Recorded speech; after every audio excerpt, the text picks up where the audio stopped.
All right. Hello, everyone. Live with podcast time. Tonight I have Mr. Dogo XS with me, also known as Locke. So good evening, Locke. Hello. So tonight, being the first podcast, we're gonna kind of lay down our layout, what we're gonna be doing in the future, first and foremost. So basically, what we're gonna do, guys, is for the first hour or so, maybe a little bit less, maybe more, never know. We will basically be going over the previous week's operation, talking about our experiences in it, what we think went right, what we think went wrong, how it was supposed to go, how things ended up going, what ended up having to be fragoed from the operation order, so on and so forth. And then after we get done with that, we'll go on to talk about some other topics, some of them being unit related, some of them not being unit related. We'll try to answer some questions from you guys in the chat here and there, especially if it is related to what we're currently talking about, as well as bringing up topics that some of my Patreons have sent me and stuff like that. And as usual, if you guys do send a donation in, make sure you type a message in there if you want us to read it, or if you have a topic you want us to talk about or a question you want to ask or whatever, make sure you put a message in your donation, please. So that being said, what you guys are currently looking at is my perspective from Task Force Alpha for Operation Crimson Moon Phase 6. So to give you guys a basic rundown of what the goal of this operation was, we were to air assault into the area and take control of a power plant as well as a port. So that being said, as far as the plant itself, went off pretty much flawlessly. There was no issues. We didn't have to frago anything. We were able to get into the AO, no problem. Once we got into the AO, we knew that there was artillery in the area. So that once the artillery was identified as far as its position, then we were able to call in Thunder, which is our A-10 cast platform, to do a preemptive strike on that artillery position. Now, we were still hit with some intermittent IDF due to two separate mortar pits, which kind of kicked our ass a little bit, but we were able to get those taken out eventually. Now, once we got on the ground from the helos, everything went pretty damn smoothly. And then once we started getting closer to this town is when we started getting hit with the IDF and so on. Now, the elements were split. There was essentially a northern element and a southern element. Now, the northern element is the element that I was with. The southern element was the element that Locke was with. So not only do we have kind of two perspectives on this, we have two basically complete opposite perspectives on this because we were in two completely different areas. And Locke, filling his primary role as team leader for 1-1 Alpha, he's kind of got the lower end of the leadership spectrum, if you will. As myself, I was the task force commander, so I was the very top end leadership perspective for this operation. So, like I said, once we hit the ground, it was pretty damn smooth for me. Locke, how was it for you once you guys got out of the bird and started moving? It was pretty smooth for the most part. We took sporadic IDF on our left, but it was pretty far out. We didn't actually take any fire until we took some marksman fire coming upon the town of Musingen there. But even then, it wasn't accurate, so we could move up. So it was actually, there was no threat until, we got closer to that marksman kind of thing, and then it started to heat up around Musingen, heading out west. Right. Now, I remember that you guys got engaged first as far as small arms fire, because we were up there to the north, and I could hear the fire going on down there. I wasn't getting any type of contact report or anything for a little bit. But I'm not sure, like, was it real accurate fire that you guys started getting hit with as far as the small arms, or was it kind of just inaccurate pot shots? It was like pot shots. I think actually that the marksman was engaging a different squad, so we were able to move up pretty much unhindered. But once we got into the town, even that was really clear. There wasn't much going on in there. I'm not sure if the other squads engaged in anything, but we were prepping to move out of there. A BRDM rolled up on us, and that's when it started kicking off, and we started to hear autocannon fire from the bullseye, just to the west of Musingen, where I think 1-3 and 1-4 were originally supposed to go. So yeah, that was about it. And we were initially told to move up onto the bullseye and get eyes on whatever was firing at us from there, but apparently that was fraggoed, and we moved out while other squads moved in. But yeah, it was really light. Honestly, I was surprised how little fire there was coming at us. And like, I can't speak for the other squads. I'm not sure how much fire they took, but it's pretty easy run-ins for us moving in there, initially at least.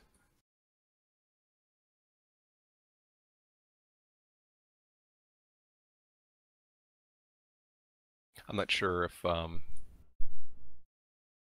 Yeah, it was kind of the same for us, and I'm sorry guys, apparently they're only hearing me in their left ear for some reason. Yeah, I was reading that too. Yeah, not real sure what the cause is there, guys. OBS setting or something.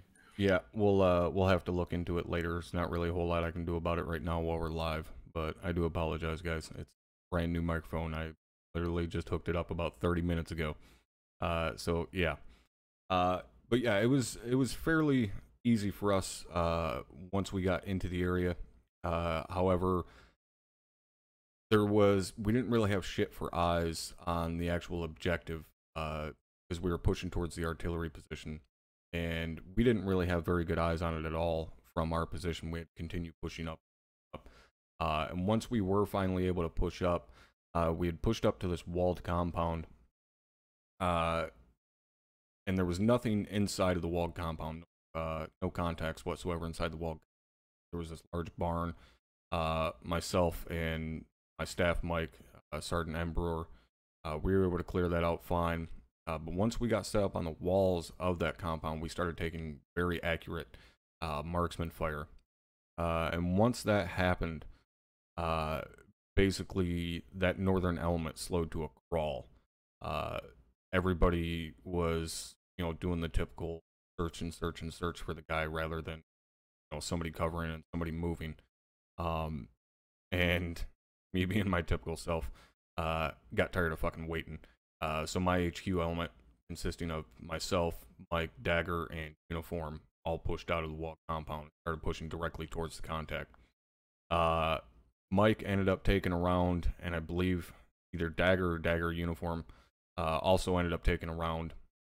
But we were able to push up to some trees and get some concealment. They were able to push up and get to our position.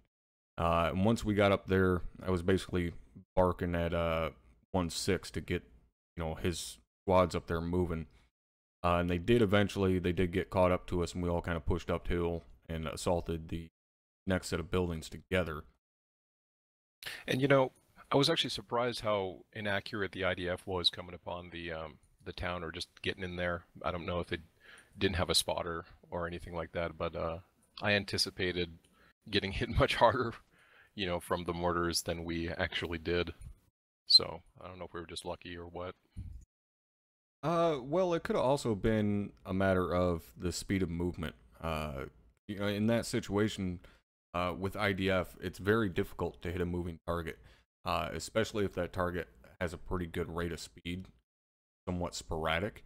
That's why even, our mortar guys, the last phase when I was Task Force Commander for Task Force Charlie, when I was calling in their fire missions, I was putting the fire missions 50 to 100 meters ahead of the enemy, so that they would run into it. And that takes, some decent practice. to be able to figure out, how quick they're moving, how quickly are they going to cover this ground, and so on. And that may have been, kind of your guys' saving grace, is that you were covering the ground quick enough that the IDF wasn't able to zero it. Yeah, that's true. It wasn't until we pushed away from center and where did we go? I think we headed south, and we got eyes on a roadblock, and that's what gave us the most trouble. We took out most of the guys at that roadblock, and when we pushed on it, we actually got engaged from another roadblock to the south that was by the power plant there, and knocked down 2 of our guys, as well as kept us pinned. So, and that was our fault too. We weren't covering our left flank well enough. So that was definitely a lesson learned there on how to, safely approach something, and we were totally skylining on our left flank. So. Yeah, because I know that kind of first set of buildings you guys got to, like those little houses and stuff, I had spotted intermittent foot mobiles moving in and out through those, but it appeared to only be like a fire team size or so. You guys seemed to mop those up pretty good. And then the next set that had the barns and stuff in it, that was where a supposed marksman was, I guess, that was engaging guys pretty accurately. So I went ahead and had Havoc 4 drop 4 mortars right on top of the barn. Basically leveled it on top of the dude. And then you guys continue pushing on that southern flank there. And yeah. For us over on the northern side, about the same time, we were assaulting that set of buildings that I was talking about previously. And when we got up to the buildings, by the time I got up there, 1-3 had beat us up there a little bit, because I wanted that rifle squad to get out there ahead of us. And I get up to an opening in the wall, and 1-3 is all stacked up on this wall in a couple different spots. And I have no idea what was taking them so long, if they were fucking playing with their dick or what they were doing. But they were not breaching the compound. They were just sitting there. And I remember yelling, "Why the fuck aren't you guys breaching?" And Aldridge started saying something. Aldridge, the squad leader for 1-3. And he started saying something, and as he said it is when I noticed somebody from 1-4 with a Maz tube on the fucking shoulder, getting ready to just walk into the compound. Because previous to that, we had got reports of a Zeus cannon being in that compound. And we knew there was a ZSU-23 of some type somewhere in the compound. Cause I hear it going off, and I actually seen some of the rounds. But we didn't know for sure if it was a Shilka or if it was a stationary gun, whatever. But he just starts to go walking into this compound with a Maz rocket on his shoulder, and I yelled at him to stop and was like, "Dude, you can't just fucking go walking into a compound. Like, I understand you want to fucking get some with the Maz, but surprise." Yeah, exactly. You're gonna round that fucking corner and get shot in the face because your Maz rocket isn't gonna do shit to protect you. So I yell at him to get back. And 1-3 is still taking forever to breach, and Aldridge was right there, and Mike was right behind me. I was like, "All right, well, me and Mike are going, so you guys can fucking breach if you want, but we're going." So he immediately yelled at his guys, "Breach, breach, breach!" And me and Brewer went in and button hooked right, went around, started hitting, moving along the outside wall. And as we're moving along the outside wall, I can hear guys talking on the other side. And so I yell at them, "Hey, come over the wall. I'm on the other side. Come over the wall. I got you covered." So, of course, they come over the wall about 10 meters ahead of where I'm actually at. And wouldn't you know, the exact spot they come over the wall, there's a fucking asshole standing right in the door staring at him. So he immediately hits both of them. And they both go to the ground. I come around the corner and put 4 or 5 rounds into him, as does one of the guys on the ground, so he gets dropped. And so they're dealing with, themselves being wounded and shit. And so me and Brewer go in and start clearing this building, multi-story building and shit. Go in, clear the first floor, move upstairs. As soon as I come up the stairs, I get fucking hit in the vest, and it drops me to the ground. And it was some asshole from across the courtyard, like 50 meters or so across from the building we were in. He was in another building. Got through the windows, like I said, hit me right in the vest, dropped me to the ground. I believe it was either Mike or Dagger ended up dropping him. And we get up. I was uninjured. Vest stopped it. And we get up to the door. Mike is stacked up on me. And I popped the door, call that I'm going left. As soon as I round the corner, there's a guy standing right there in front of me. Luckily, I had the fun switch flipped on the rifle, put 4 or 5 rounds in the center mass, and continue moving. You know, that actually happens quite often. I found in ops or trainings where people are getting hit from windows. I find that we kind of look when we first go in there, we're more concerned on the left and right. We don't always watch, you know, the windows or the second story or that kind of thing, and that's probably something we can work on a little bit more. I know a lot of guys who've been hit from windows, including myself. Yeah, exactly. Because it's dark, it's harder to see, right? So. Yeah, and when you go into a building, like you said, your first thought is the immediate threat. You know, what's in the building with me, not what's outside the building. Yeah. And yeah, that kind of bit me in the ass. But luckily, like I said, the vest stopped it, and you know, going into the room. When I did drop that guy, as soon as I came in the building, as I was telling you the other night, it was kind of the textbook. You know what I mean when I say move through the contact when we're working in out in CQB, especially when breaching a room. You can't stop in a door and start engaging someone. You got somebody right behind you, so you have to engage whilst you're moving, which is exactly what I did, and it worked out perfectly because I engaged him pretty much while I was turning to hit my near corner, and by the time I was clearing my far corner, Brewer was already in the room clearing the rest of it. So it was pretty goddamn textbook when it came to room clearing. And then I'm guessing by then you guys were probably pushing up on that roadblock, that first roadblock. Right. The first roadblock was easy. There was only one guy left alive in there after we had engaged them from the north, you know, coming down the hill, before we came down the hill. And then after clearing that out, we, again, like I said, we were taking fire from the south. There was another bunker down there, and I'm not sure if 1-2 cleared that out. We were supposed to be rolling with 1-2, but I personally didn't see them all that often, so I'm not sure if they were just, you know, quite a ways off from us. But we were hit pretty bad going down to that bunker. Once we got there, we were able to you know, bandage up and consolidate and get things all together and get eyes out on the MSR by the power plant. But again, like, it was pretty quiet. It's very sporadic fire. From there, a technical rolled down the MSR. We took that out pretty quickly. But I think 1-2 at that point was in trouble because they had a mass cas or something. But their guys got hammered over on our south and we couldn't see them. Now, do you have any idea what it was that hit 1-2 over there? I have no idea. All I heard over the radio was 1-2 has a mass cas. It was like 5 guys down or something. And, you know, I thought we were going to push that way to support them.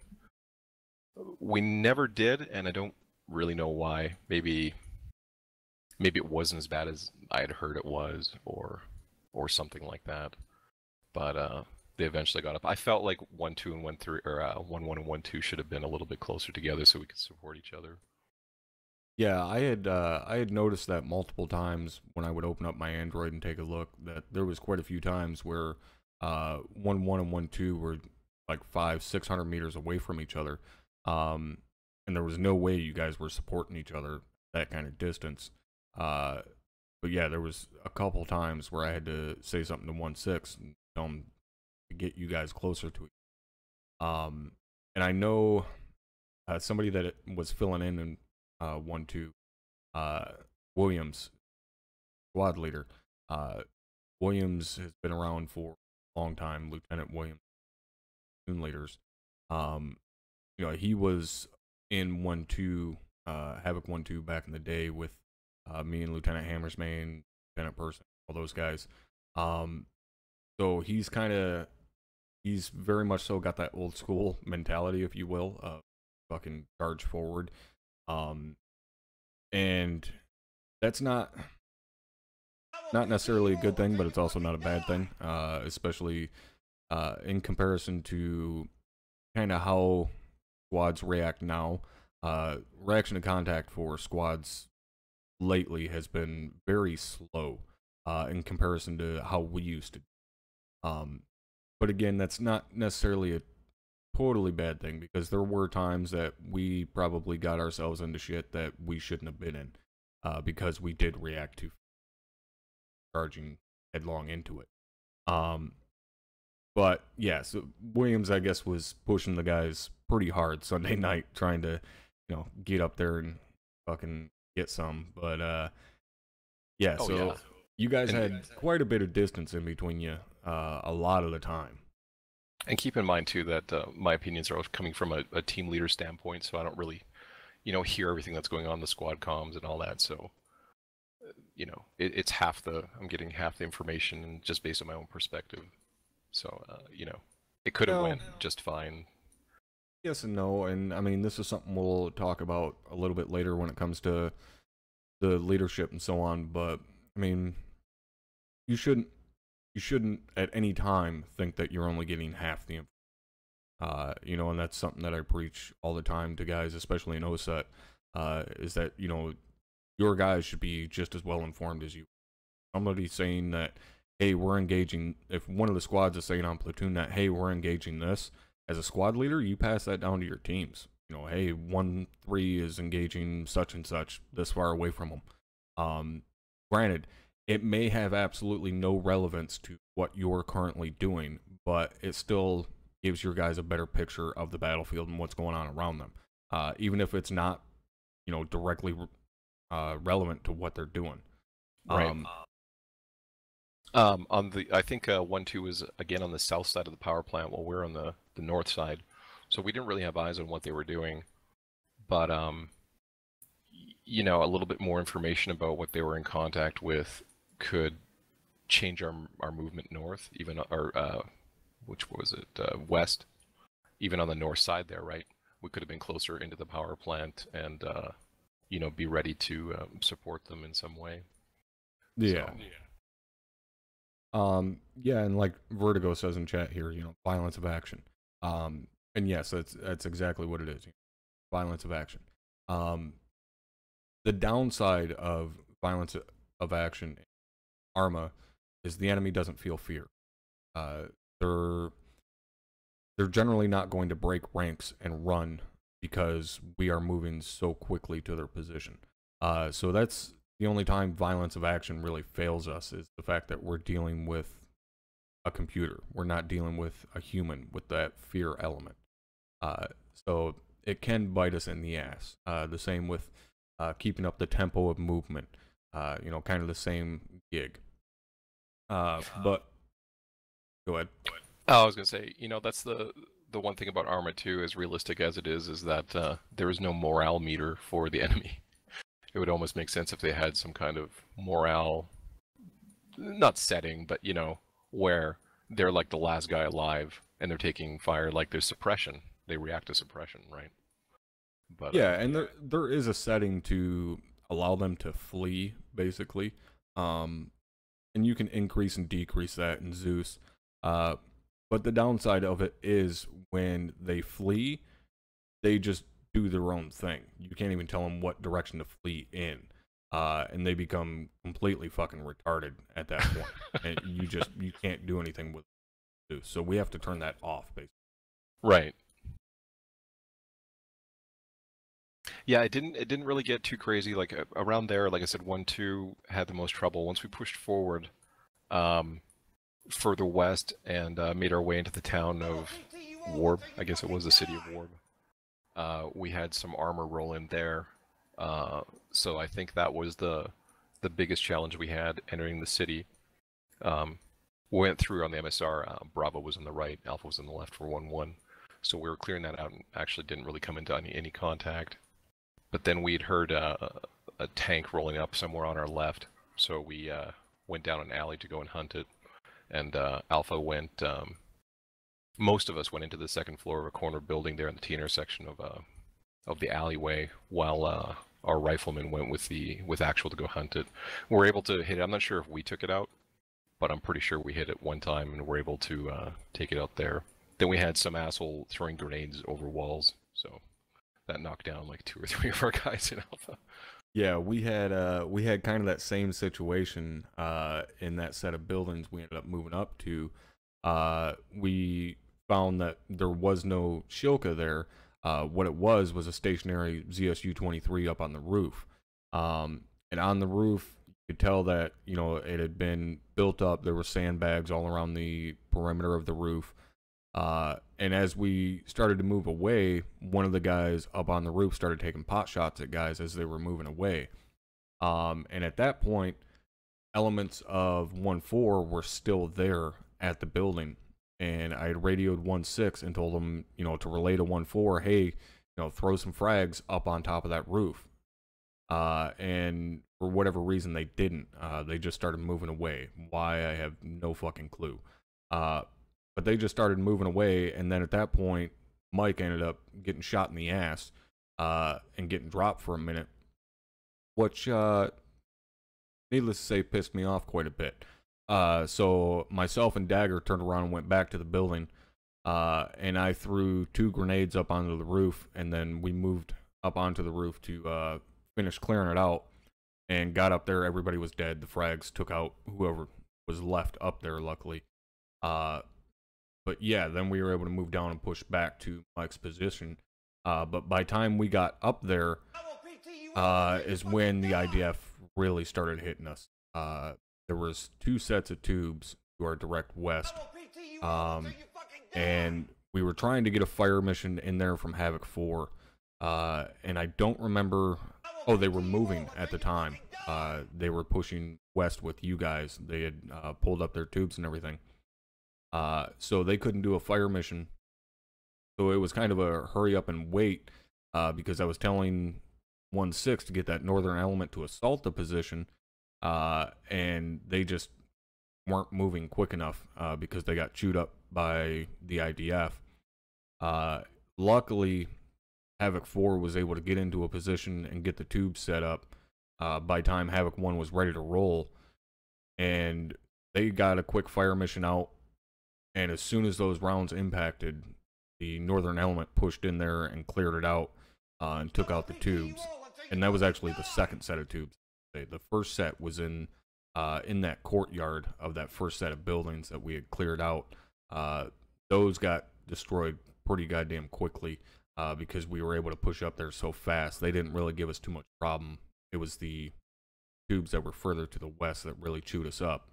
But once we got up there, and after that Havoc 4 fire mission, we were able to get in there and clear it out. It went pretty damn smoothly. There wasn't too many more injuries as far as that northern element goes.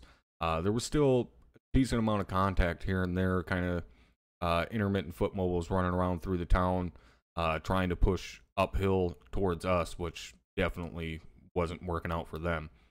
But we were able to smoke pretty much everything they sent at us at that point. However, our position there, we were pretty damn vulnerable to the north. You know, there was those 2 northerly MSRs that came into the west side of town and the east side of town. And we were completely exposed to our north, with the exception that we had air assets scanning our north at all times. We had both Thunder and Warlord, our Apache, watching our northern flank to make sure nothing was going to be coming down those roads at us. And I cleared them ahead of time that anything rolling down those MSRs to the south, they were cleared to hit as soon as it was on their scope. So really there was no way for anything to get to us from the north. However, the only time it got a little scary was when Thunder got shot down. Now, did you happen to see that happen at all, or were you aware that Thunder got shot down? Yeah, I 1-1 Alpha was inside one of the buildings. I think it was in Musingen, and we were getting eyes out, and we just heard a big boom, and you know, people were freaking out and said that Thunder had gone down. So we weren't quite sure what had happened, but we knew it wasn't good. Okay, so and it was right above our heads too. So you didn't get word as to like how he actually went down or anything? I think someone mentioned that he had collided with a helo. Yeah. So, and later I learned that that is what happened. But Yeah, basically what happened is we had two KA-52s lift. So I immediately cleared Thunder in on them because the AA threat wasn't too horrible in the town. There was some Iglas and stuff, but the A-10's a fucking tank. Aside from the fact that it can dodge the missiles pretty damn well when releasing flares and stuff, it can also take a missile or two without, getting too fucked up. So I cleared them in on the KA-52s, and he took out the first one, I guess, or possibly not. I'm not real clear on that. But for whatever reason, one of them he came in with guns. So he was going to try and take out the helo with the GAU, which he's perfectly capable of. I've seen him, take out multiple helicopters with the cannon. But for whatever reason, this time around, when he came in, I don't know if he just came in too hot or what the gig was, but as soon as he let his burst go, he was pretty much inside the other guy's cockpit. And he was dead instantly. There was no chance to eject. Yeah, I saw footage of that, and it looked like, it looked like he was gonna make it. He was banking, but the speed was just too high, and he slammed right into it. So, yeah. And that's when I heard that Thunder went down, immediately first thought is, all right, do we have a parachute? Because I looked on, as soon as I got word that he was going down, I looked on Android, seen that he was over the water, and was like, all right, well, if he ejected, we can get somebody in there and get him out, because he was a couple clicks northwest of us. There was no way we were going to get to him on foot, but I could send rotary assets in there after him. But I got word from Dagger that no, he didn't make it. He wasn't able to eject, which definitely sucked. Never like hearing. Because my plan was to send the Little Bird in there to pick him up and the Apache to go with him as escort. But that, obviously wasn't gonna. He didn't make it. So for a while there, we were without A-10 support, so they could get another bird in the air. So that had me a little worried as far as our northern flank. Now, we still had the Apache in the air. The Apache is well capable of engaging anything. The only downside being it's not a flying tank like the A-10 is. So if they did have to push into the AO, they can evade missiles here and there, but it's not like nowhere near like the A-10.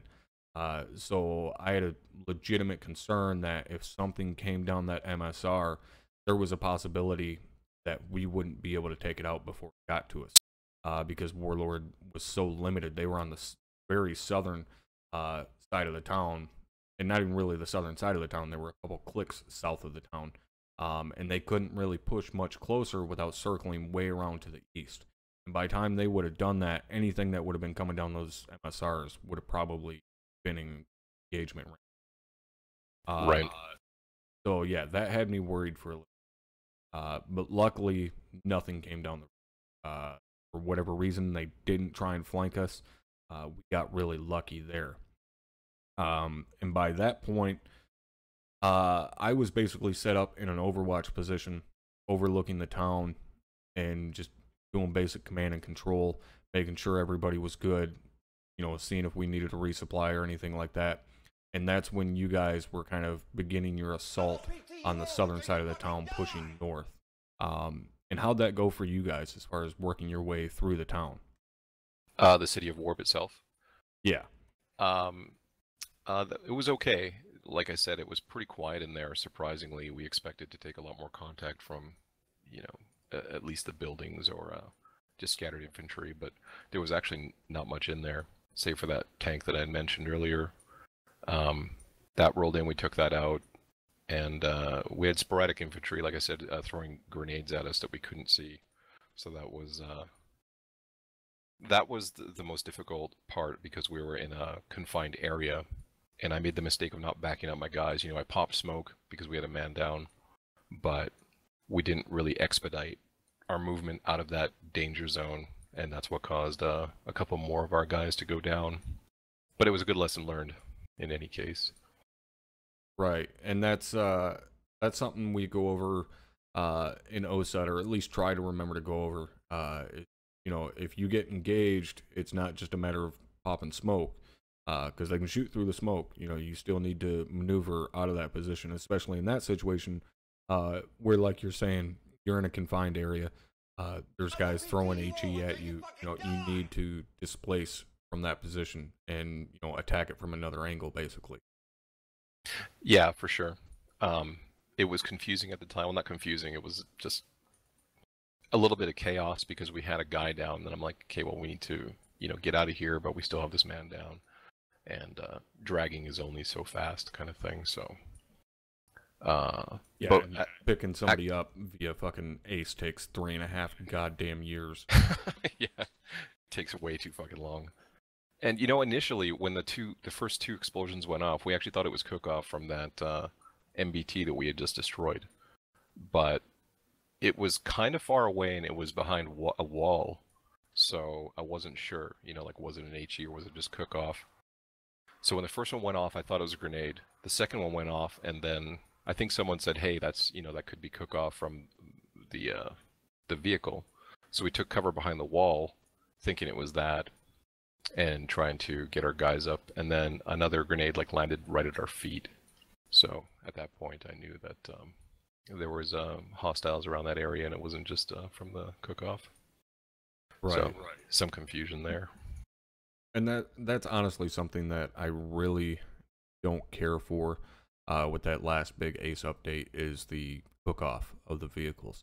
You know, I appreciate them trying to make things more realistic. Yes, vehicles do cook off when, you know, hit with heat rounds and stuff like that, but it's not every single time.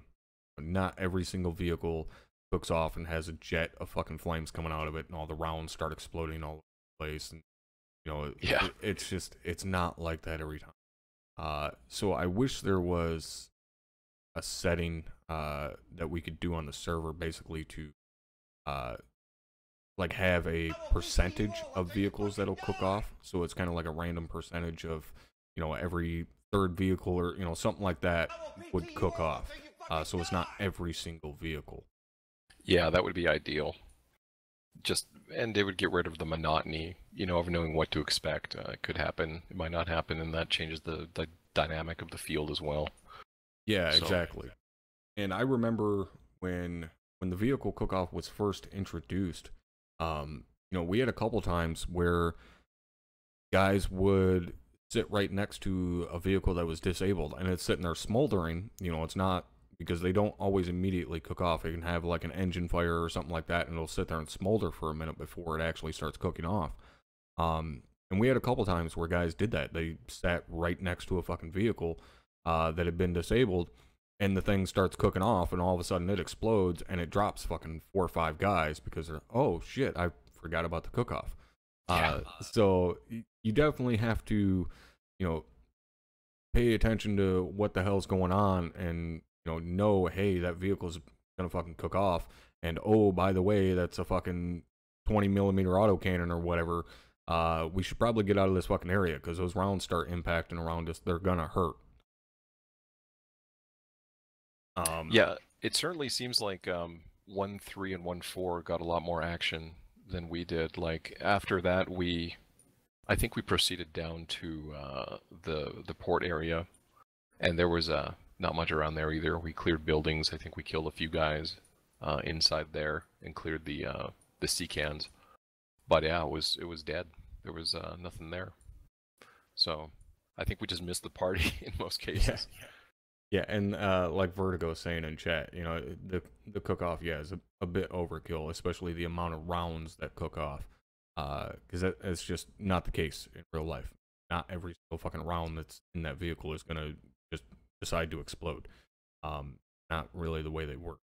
But yeah, so you guys pushed in to the port area and really the town area from the southern flank there, and we kind of came in from the direct east, kind of hit it head on.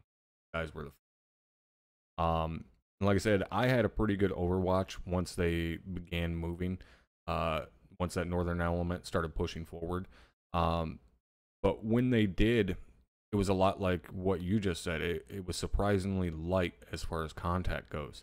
There wasn't a whole lot of firefights going on. It was pretty quiet in the town. I got bored sitting up there. So myself and the HQ element started pushing through the town, basically right behind the guys. And then somehow, we had engaged a contact down the road to the north. And there was a little bit of slope in the road. So there was some defilade there. So we pushed to the north to kind of peek over that defilade, make sure there was, not a full squad or anything fucking hiding back there. And we push up there, it ended up being clear. So we just continued pushing west. Well, then at that point I realized, oh shit, we're the northernmost element of the entire task force. We are holding the northern flank.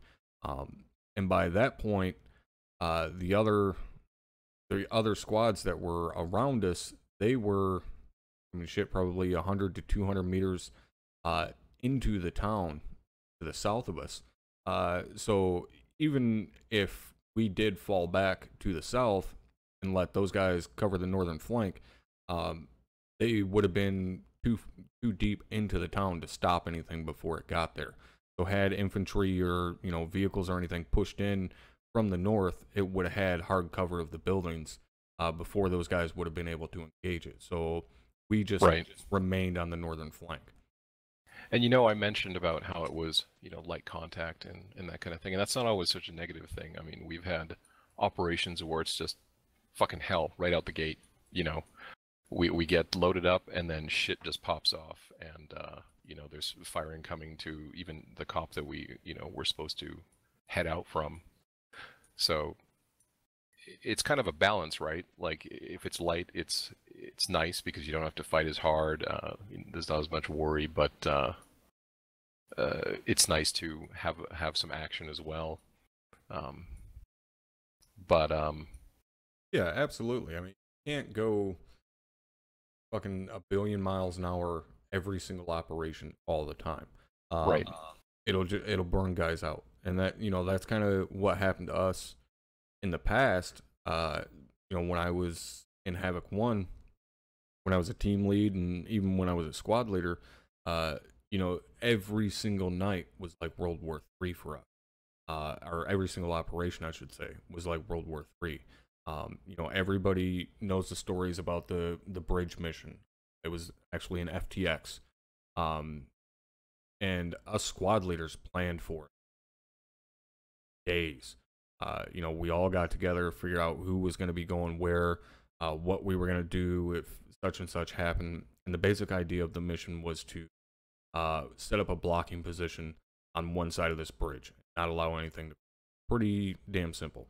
Like I said, it was an FTX, so we're just training on holding a blocking position. And we were going to convoy in. So we're rolling in the gun trucks, and before we even get sight of the bridge, a tank cuts us off, and we knew right then and there, yep, here we go. Another night of the same thing. And by the end of that night, we ended up taking out over 20 pieces of armor, which is just absolutely insane. But that was a pretty average mission for, it's not average by anybody's standards, but for us, it was pretty normal.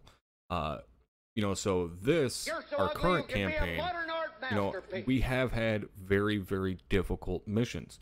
Some of the stuff that Task Force Alpha has taken on, like you said, with the COP being attacked right on the onset,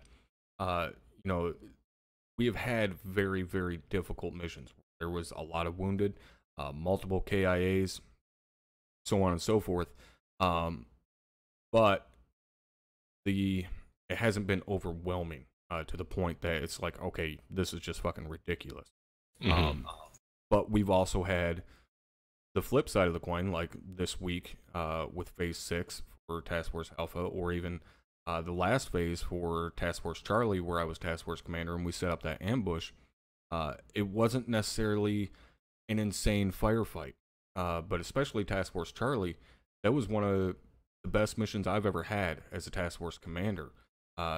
Because I wasn't in a huge firefight the entire I was able to just basically sit up on an OP and issue orders, practice command and control time, which was really nice. It was the first time I've ever gotten to do that as a task force commander.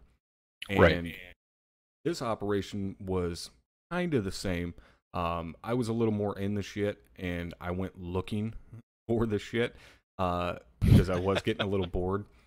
Because at least Task Force Charlie, the last phase, I was able to watch shit get engaged, see the effect of the orders I was given. This in a mountain environment, you can't really see anything that's going on. So I pushed forward. Plus, I was getting tired of fucking waiting on people. But yeah, it wasn't super heavy contact, but especially being in Mount, when you do get in contact, it tends to be very close. So that makes your fucking sphincter pucker up a little bit, because you round a corner and there's a guy 5 feet away from you, and that can scare you just as much as 5 tanks rolling down the road at you. So it was pretty much the same for us on the north end of town. We started pushing west. Only had that one contact that I was talking about, down north on the road there, and then once we got up basically to that westernmost MSR, there was a roadblock there set up with HESCOs. So we get up there, and we can immediately hear guys talking on the other side of the HESCOs.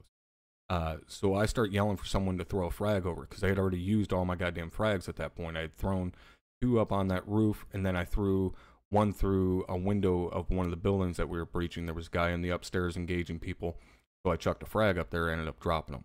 So I was out of frags, and everybody else thought they were out of frags, but it turned out Dagger still had 1 left. Or actually, I think it was Uniform that had 1. But by the time Uniform realized he had 1 left, there was already a guy basically peeking the corner of the HESCOs trying to hit us on the other side. And luckily, I was holding security there and seen him try to peek the corner and popped a couple rounds off at him, and he ducked back behind the corner. So my immediate thought was to take a knee, get low, and I told Dagger, go high. So we're high-low, basically pieing this corner together, stacked up on each other, both pieing at the same time. As we're coming around the corner, he gets into view, and both of us have the fun switch flipped on the rifle and just fucking lace this guy from like head to toe. He probably had like 15, 20 rounds in him. So he gets dropped. And at that time, Uniform was like, hey, I got a frag, I'm going to throw it. And so he throws the frag. And as soon as he threw the frag, I immediately threw a flash to follow. Flash goes off. We breach in. All standard. And there was a guy on the ground there. And I thought he was dead. Just by the way his body looked. Turned out he wasn't. He was very much so alive. And luckily we were able to engage him and drop him before he kind of got unfumble fucked from the flash. But had I not thrown that flash, probably would have fucked us up just being prone there on the ground. Right. But we were able to take him out, clear the rest of the roadblock. There was nothing else left there.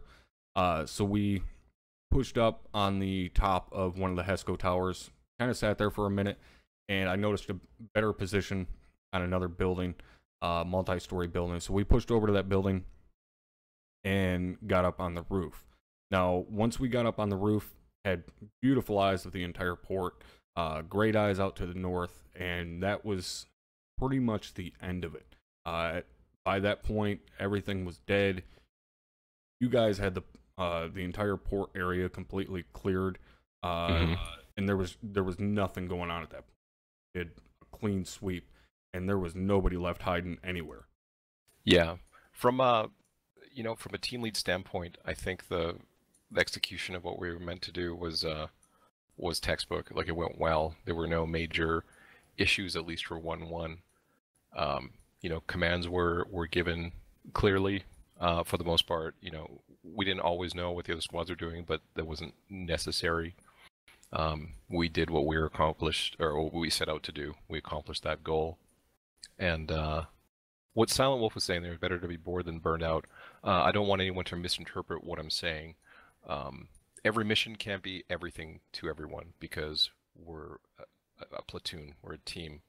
So, you know, one squad might not see as much action as another squad, but we're all helping each other, you know, so some missions will see more contact, but what matters is that we accomplish the mission. And that's the biggest thing is the cooperation between the squads and platoon HQ. Yeah, exactly. And we had that towards the end of was it Operation Righteous Eagle, the previous campaign we did, when I was still running 1-4. You know, there were nights where we didn't see a lot of action. We didn't kill a lot of armor. Didn't necessarily engage a lot with the 240s. And the guys would get a little disheartened by it, like, oh, that was kind of boring. And I basically had to, you know, get them in the mindset of, you know, we can't be the heroes all the time.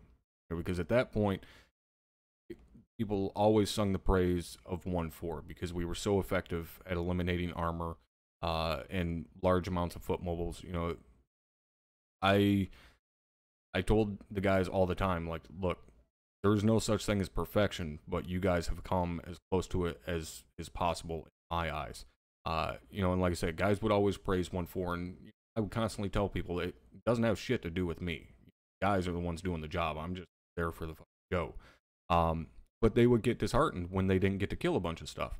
And I had, you know, like I said, I had to tell them, you know, we can't always be the hero. Other squads are going to see more action. Ultimately, it's a matter of, did the mission get completed? Yes. Did anybody die? No. Then we did good. Yeah. And, you know, it's, we're putting our training into action too, in terms of communication, that thing, even if you're not seeing a lot of action, if you are where you're supposed to be, then that's good. You know, you're not misinterpreting orders or going the wrong direction or getting lost and that kind of thing. And it just sharpens your skills further every operation and training that we have, even if we're not, you know, killing 50 guys each time around. Yeah. And like Yogi's saying there in chat, you know, that he read a book in some of those ops. That's because Yogi had the best machine gunner that we've ever seen. That was Lee's, my former Alpha Lead. And I would always give Lee's the thermal because I don't like the thermal optic. I'll use the MX2A, but I don't like the thermal optic on my weapon. So Lee's would always have the thermal. So he didn't need anybody to range anything. He didn't need anybody to spot anything. He had better eyes than anybody else anyways. So he would be engaging shit 1,000 meters and more all the goddamn time. So anytime there was, you know, foot mobiles, unless he was dead or busy, it was like, all right, well, Lee's, go ahead and take care of that. We're going to be over here twiddling our fucking thumbs for a while. Yeah, and you know, it is possible to fail a mission too. Like these ops aren't rigged such that we're always meant to succeed. Like if we fuck up, we don't succeed, and it makes the following operations that much more difficult for the other platoons. So when we accomplish a goal, it's always a good thing.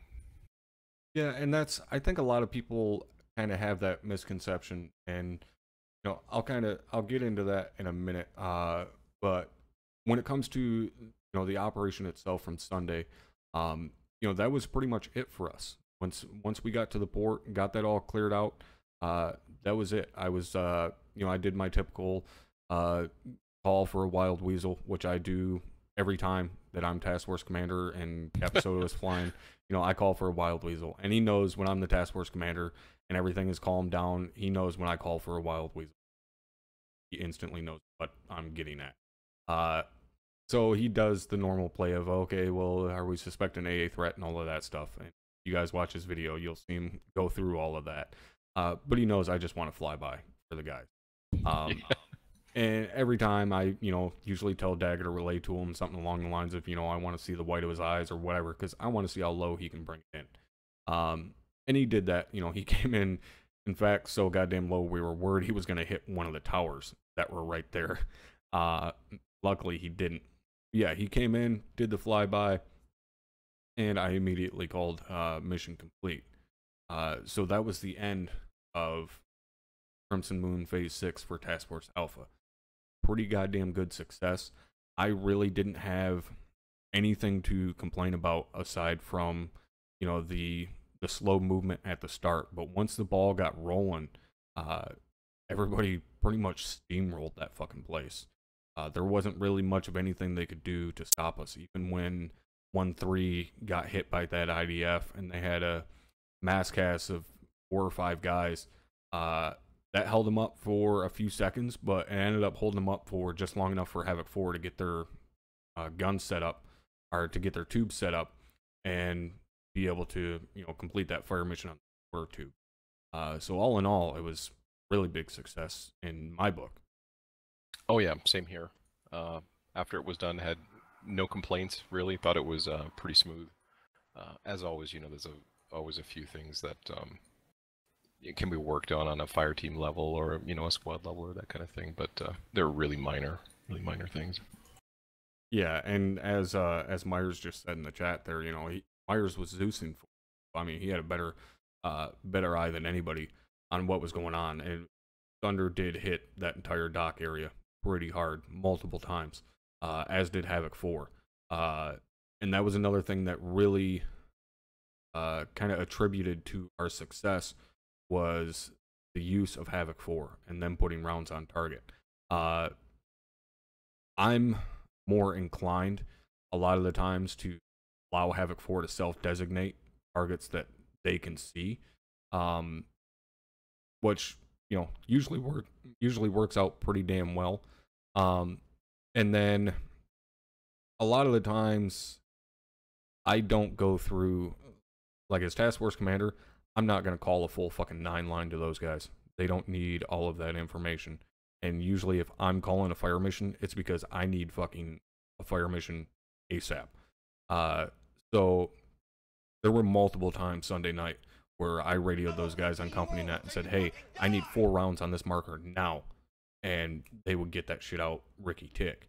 So that really, really helped us out as far as being able to keep up our momentum. Is basically Havoc 4 was laying down fucking HE. Every time we would stop, Havoc 4 would lay down like a wall of fucking HE ahead of us, and then we'd push in and clear it out, which is exactly how it should be. Yeah, there's nothing worse than getting stuck and not being able to move, maneuver or anything like that, because then we're on the defensive, and we never want to be on the defensive, right? We always want to be on the offensive. Yeah, exactly. And I think a lot of the time, not so much that Havoc 4 isn't utilized as much as they could be, but more so, I guess I kind of let them loose a little bit more. I allow them to decide how many rounds they're going to put on target and shit like that a lot of times. And I can tell that, like, when Tosco is running Havoc 4, Sergeant Tosco is running Havoc 4, and I'm Task Force Commander, he knows ahead of time, like, look, I'm going to let you drop fucking rounds on people's heads. That's what you're here for. So, you're going to get some fucking fire missions tonight. Yeah. And it was the same thing with Task Force Charlie last phase. Tosco, again, was running Havoc 4, and, I mean, I let those guys loose on that shit. So, yeah, again, that really contributed to our being able to run those guys over Sunday night, was Havoc 4 basically making a wall of high explosive for. I'm just watching the video here where you're right at the bullseye. I could kind of see what you were talking about from earlier, that perspective, and those guys on the rooftops there. Yeah, and that's pretty much where we're at too on the stream. Is I just dropped one of the guys on the roof, and we're moving back to clear that out. But yeah, that's pretty much how the mission went for us guys. Was a pretty damn good success in my opinion. Like I said, really nothing to complain about from a command perspective. Everything went off pretty much without a hitch, with the exception to, Thunder getting shot down, which obviously we never want to see. But other than that, it went pretty damn well. Now, to kind of bridge off of that, and go into some of the other topics that we'll be covering today. The main overall thing that we're talking about today is leadership, and I want to talk about that because there's often a misconception when it comes to leadership, not just in our ARMA unit, really anywhere, especially military related. And that is, when it comes to a good leader and what a good leader is, and obviously this is objective, but what makes a good leader? What traits do they have? What makes a bad leader? What traits do they have? And why is leadership so important to us? Why do we train everyone to be a leader?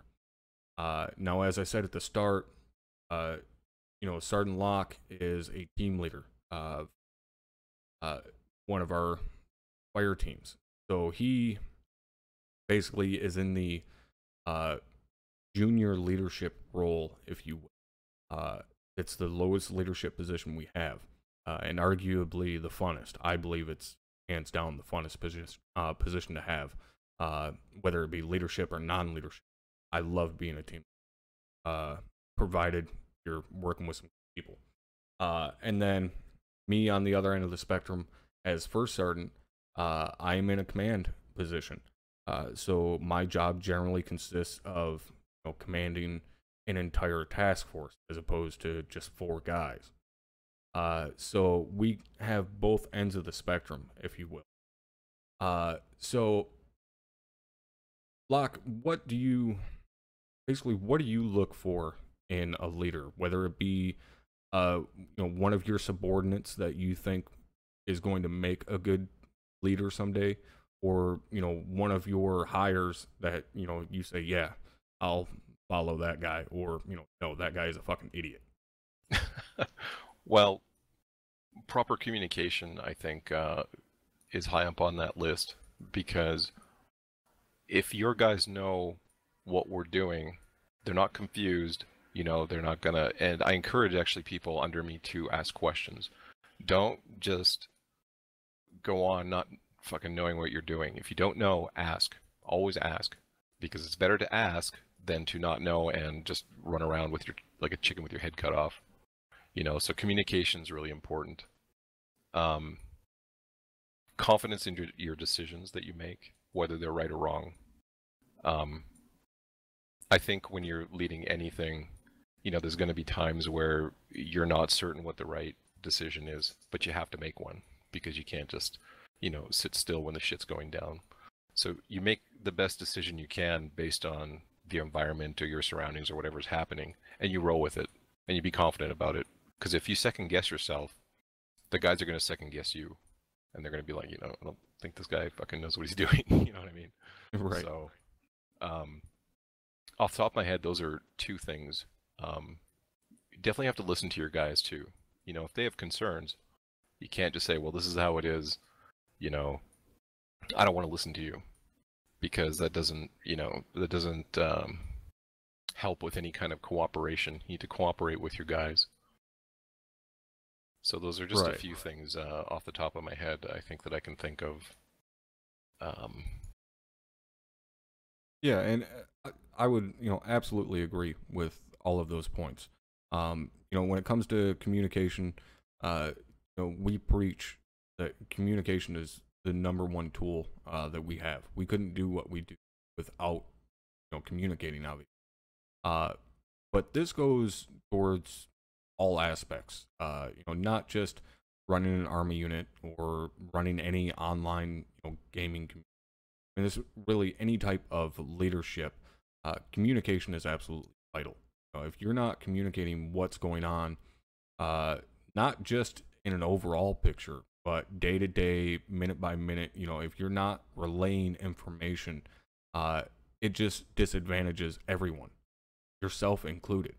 For us, for example, in ARMA, if a squad leader isn't relaying all information to his team leads, he's putting himself at a disadvantage, because now his team leads are less informed. So, for example, if a squad leader's just saying, all right, we're moving, follow me. Okay, great. They're following their squad leader. That squad leader just got hit by a marksman, or that squad leader just got hit by a mortar shell or something, or he gets DC'd. Now that squad leader is gone.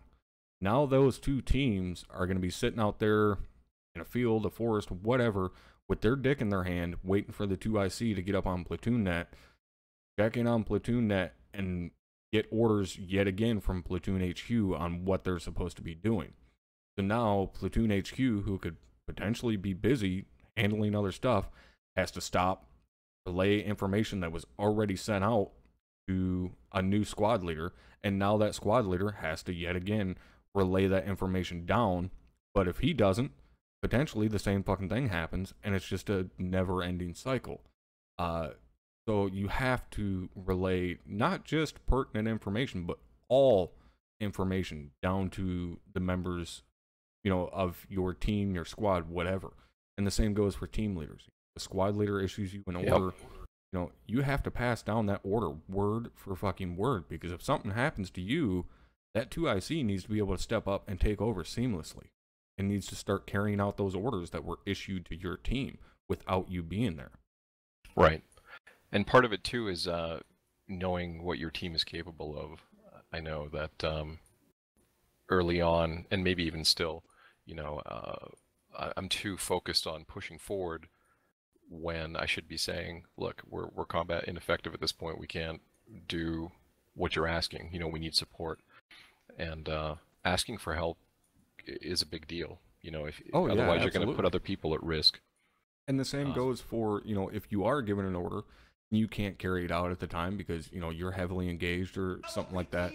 A lot of guys don't understand that, like, yes, you can say no. Like, you can tell platoon HQ or your squad leader, whatever, no, I'm decisively engaged. I cannot complete that order at this time. And someone else will pick up the slack, or someone will come help you so that you can carry out that.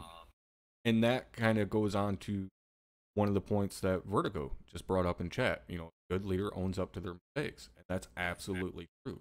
Yep. And that's one of the things when it comes to being a bad leader. That, in my book, is one of the worst qualities you have as a leader, is thinking that you can do no wrong, or that you've never done anything. If you can't own up to your mistakes and say, yep, I fucked that up, you're not going to do well. And I have seen people like that. And they just, like I said, they are not good leaders.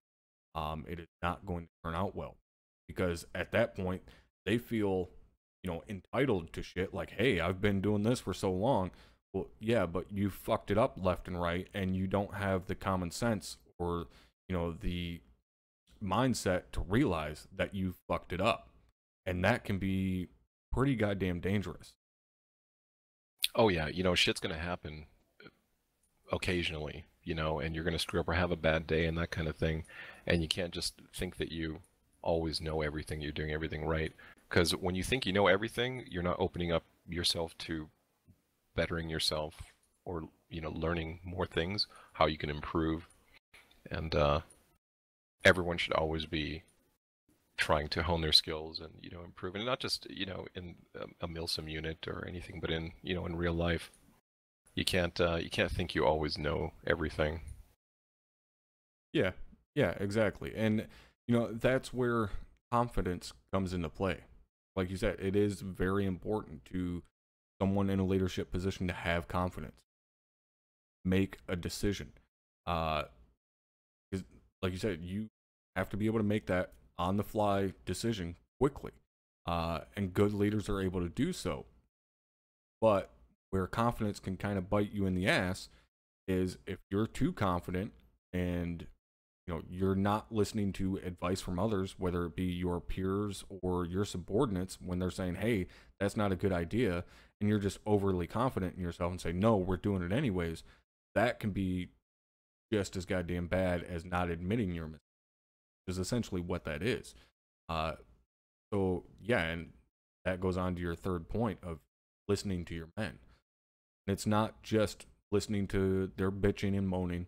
Because like I've said, that baseball is not America's favorite fucking pastime. Pitching and America's favorite goddamn pastime. But it's not just that you listen to. You need to listen to ideas from your guys. Just because you're their leader doesn't mean they can't have a good idea. And I would do that all the time as a squad lead, because I'm not necessarily right there next to that person. I can't see what they see. So if they say, hey, I need to move here so I can, better engage or whatever, I would tell them do it. You have much better picture of what's going on than I do. So do it. I wouldn't say, oh, no, I told you to sit here, so you're going to fucking sit there. I don't care what you that's just, it's a stupid thing to do. Yeah, you have to look out for your guys. If they're telling you something, you have to listen to what they're saying. Part of your job is to keep yourself and your team safe. So if they're saying, hey, I'm getting fucking smoked over here, I need to move, let them move to some cover. Yeah, exactly. And a lot of that gets wrapped up into common sense, really. Which, like I say all the time, common sense is a fucking superpower. And it's on us that possess it to carry the weight of those that don't. And when you do, I guess, have common sense and you see a situation like that where someone's not listening to their guys, overly confident in themselves, whatever the issue may be, it makes you fucking do the face palm. Like, what the fuck is wrong with you? But that's where, it comes into play. Like I said, it's on us to carry the weight. And that doesn't mean let them slide on it. That means it's on us to fix the problem. It's not like, oh, well, it's not me, so it's not my problem, or not my guy, so it's not my problem. Like, no. You're in a leadership position, whether that's your peer or, subordinate or whatever, it's on you to fix that issue. And that's kind of the next thing I want to touch on here when it comes to leadership and kind of our philosophy is, we don't let the little things go. And that's something that, we all agreed upon when myself and Lieutenant Hammersman stepped up to a company HQ level, is the three of us all said, yeah, we're no longer are we going to let the little things go. We are going to stay on top of that stuff. And the minute an issue pops up, we're going to handle it as quickly as possible. Because when you let those little things slide, it just builds and builds and builds and builds and becomes something much bigger than what it ever should have been. Yeah, it turns into chaos. Yeah, exactly. And and that's not just on us at a company level. That goes down to everyone in a leadership position, that you can't let those little things go. You have to correct them immediately. And yeah, it may feel like you're being an asshole. But in my view, my idea of it is, if you let the little things go, if say there's an issue with a guy in your team or your squad of, they're causing issues, people don't like them, whatever the fuck the issue is, right? If you just let them keep going and don't ever call them out on it and don't ever point out to them, hey, this is wrong, stop doing it.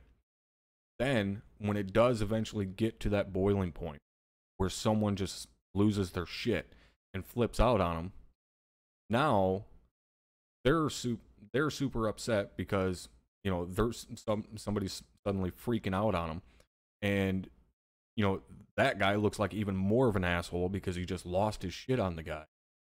And so it makes the whole situation worse, as to where if at the onset, if you would have just said, hey, stop, that's fucking stupid, yeah, in the moment they may think you're an asshole, but hopefully, at least you were honest with them, and you were open with them and told them what's up. Yeah, and hopefully, later on, when they are put in that same position as you, they realize, oh, he did me a favor by, slapping me in the back of the head and saying, hey, stop doing this. Because now I have that situation, but nobody slapped this guy, and now it's at that boiling point where someone's going to flip out on him, and now I have to deal with it. So not letting those little things go and just kind of, like a band-aid, just rip it off and get it over with. That's really, really important, at least in my eyes, for a good leader is, not necessarily just to be a dick. That's not your job as a leader. Your job isn't to just bust your guys' balls all the time. But if there is an issue, you need to handle it immediately and, without question. Basically, like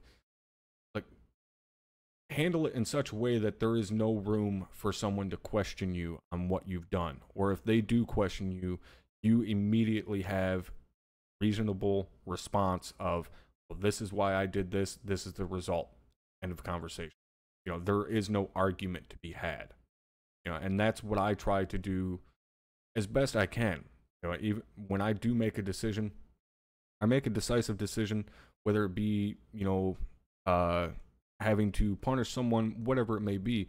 I try to make a decision, stick to it, and if someone does question it, I always have a rational explanation as to why that decision was made. Yeah, you can't argue logic if it makes sense. It makes sense. So yeah. Well, I mean, there's some people that'll fucking argue Actually, any goddamn thing, but yeah, it is what it is. And that kind of goes into the next point of playing the role, which is obviously big for us. When it all boils down to it, we are role playing in any official setting, not even just in a mission. If we're in a meeting, briefing, debriefing, class, whatever, we're playing a role. And I think that's often lost on some guys, that we're playing a role. Sometimes our role is to be the asshole, so we have to be the asshole, myself included.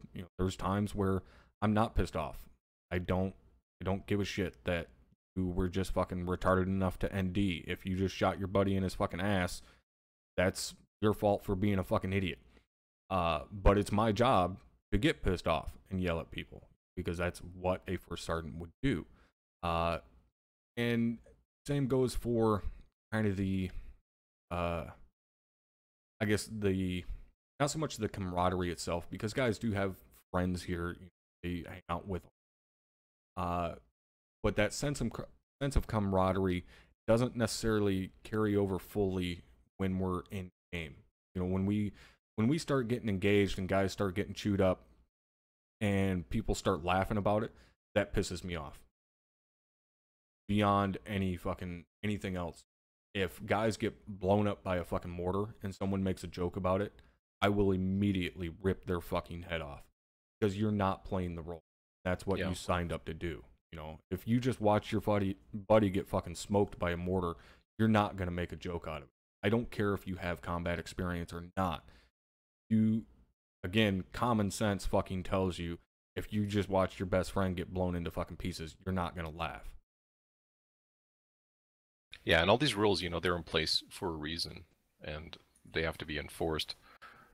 Otherwise they'll be passed on to, new guys, that kind of thing. And that ties into, the rules and the role-playing element as well. Like you said, having to, enforce these. Yeah. I think it's what sets us apart from other, units or what have you. Yeah, I think so. And, we often get the criticism of, oh, you guys take this too serious and fucking you look like a bunch of wannabe faggots and this and that. And granted, 90% of those guys have no idea how many people here actually have military experience, especially as many people know. My favorite thing to do at the start of my day is to grab my cup of coffee, my first cigarette of the day, sit down, open up YouTube, go to Drum's last video and start scrolling through the comment section to find the next person I'm going to troll the fuck out of. Because almost always there's inevitably some fucking window licking, helmet wearing, happy fucking halftard that wants to comment on how, oh, well, why don't you just go join the fucking army? You want to be in this and that. And then it's like, all right, well, guess what, jackass? You did and spent 7 years in the fucking army. So how about you shut your fucking cock holster? And it's the same, with guys there's no reason to be a dick and fucking it's just a game and this and that. And it's like, no, motherfucker. Like, yes, it's a video game, but that's not what we're doing. We are not playing a video game. We are playing a role within a video. And whether, you have military experience or not, that is what you signed up for. And yes, for some guys, it can be a bit of a culture shock. When they come in here with absolutely no understanding of the military, they just think, hey, that looks cool. It can be a bit of a shock when, they get through recruit training, which is fairly easy. Nobody's going to fucking bust their balls on anything. And then they get to OSUT. And generally, not all the OSUT instructors, myself mainly, it can be a big shock when they run into me and suddenly I'm telling them, hey, stop being a fucking idiot, get over here. That can kind of fuck them up a little bit, Yeah, a lot of these guys haven't, they don't have discipline, or they haven't had that in their life as maybe, experience it like we have here. And I think it's really beneficial for people. Like, I'm a civilian. I've never, been in the military or anything like that. And joining up, scared shitless, didn't want to fuck up and that kind of thing. But learning the discipline, or having discipline, helps in a lot of ways. At least it did for me. Yeah, exactly. And honestly, I'm, obviously hard on everything. Doesn't matter what point they're at in the, but I tend to be very hard on the guys in OSUT, just to go kind of overboard. And it's not to push guys away. It's just to show them like, hey, this is how serious it can get, and this is what you're in store for. And I tell them all the time, every single day one, I tell them, don't take this personally. I am not personally attacking you. It doesn't matter how loud I get, how much I yell, whatever. I am not attacking you personally. So, like I said, it can be a shock, but as guys get further into the unit, and especially, after they've been here 3 months, 6 months, a year, they build those friendships and start realizing, that camaraderie that is here, that it's definitely not like your stereotypical gaming community. And a lot of that is because of the leadership that we have. We have all of the NCOs, the senior NCOs. Those guys play a big part of making this what it is, because it's not just a matter of them leading guys in an operation. They lead guys outside of the operation, show them the ropes. They, teach them how to do things. And especially these guys that have no military experience, but, maybe want to join the military. This can be a good stepping stone for the techniques, the verbiage, so on and so forth. Obviously, it's not going to help you with the fucking physical aspect because you're sitting on your happy ass, but it will teach you a lot of the things that the actual military does, especially the Army. And a shining example of that was Stukas, one of my former assistant OSUT instructors. He was my assistant for months, and ended up leaving the unit because he went into the Army. Went through basic, went through AIT, just graduated not that long ago. He's now in a striker platoon, getting ready to fucking get deployed.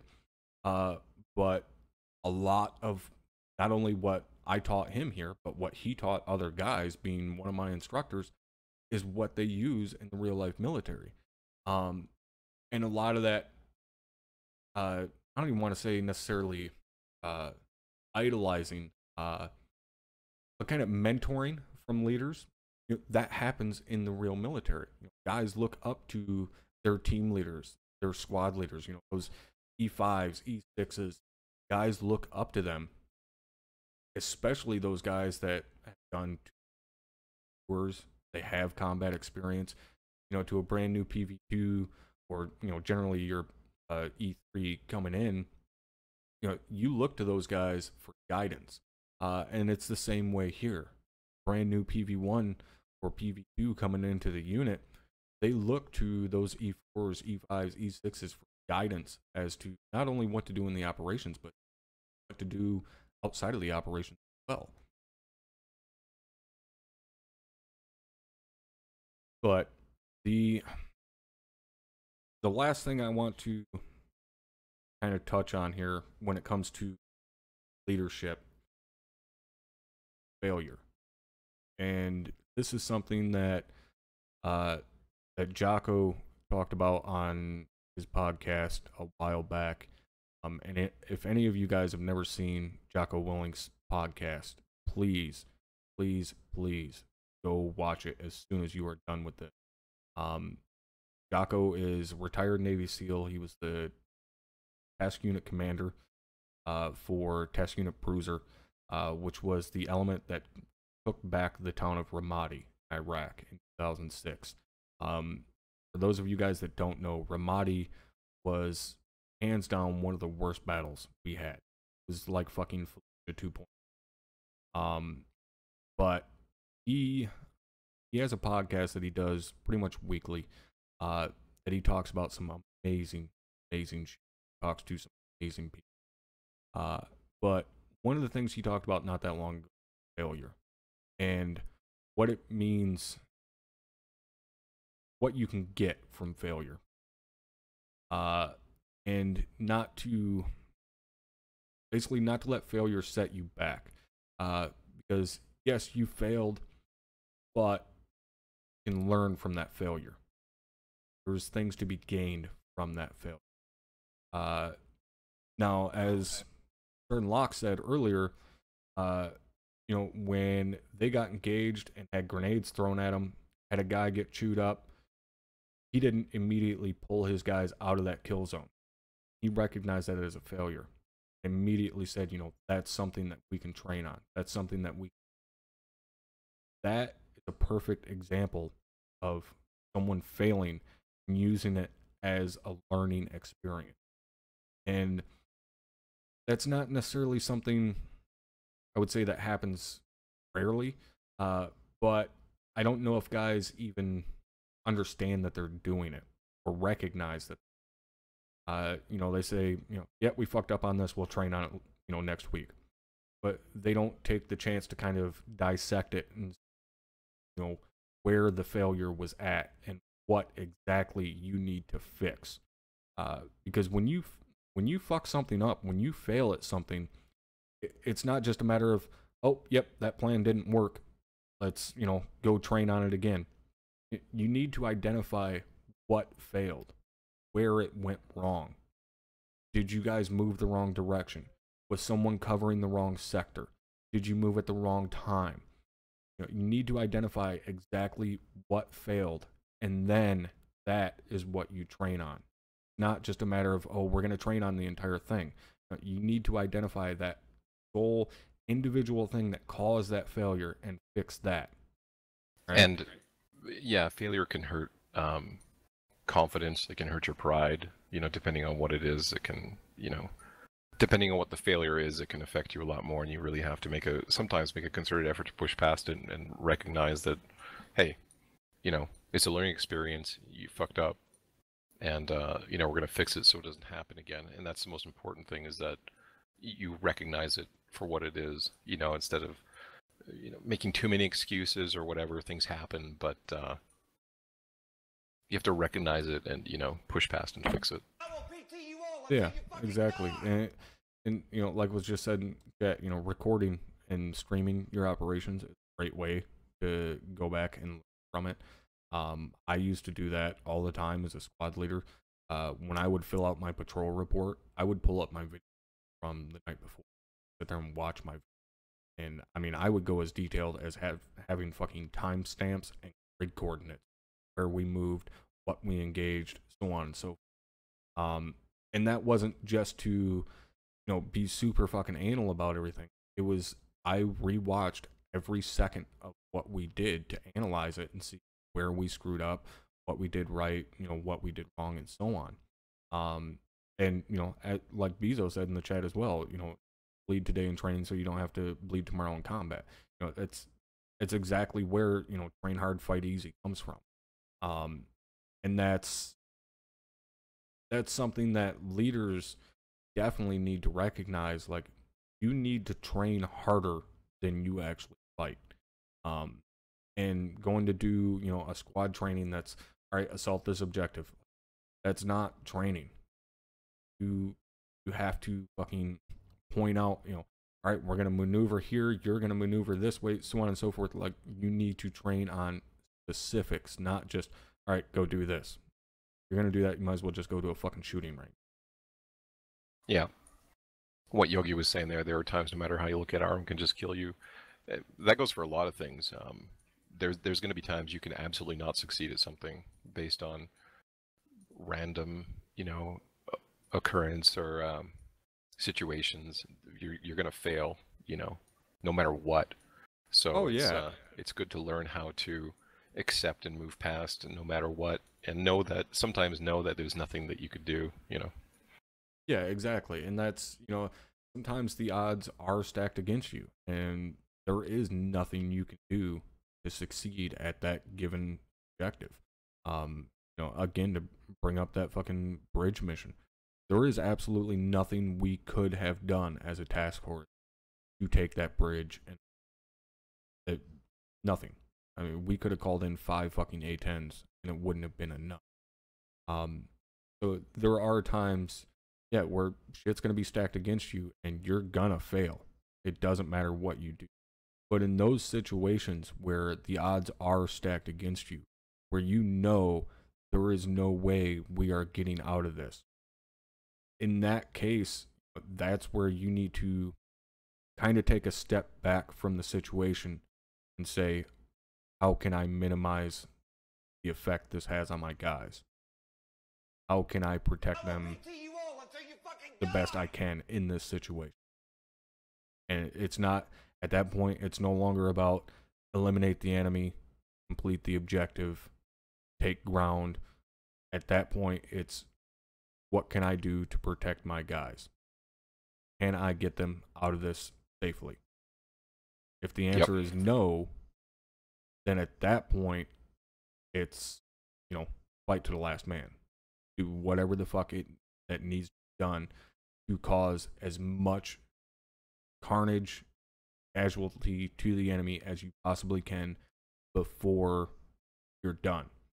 And that was kind of the situation that we were in during Red Hammer. I believe it was 215. We had lost the airfield we were currently stationed out of.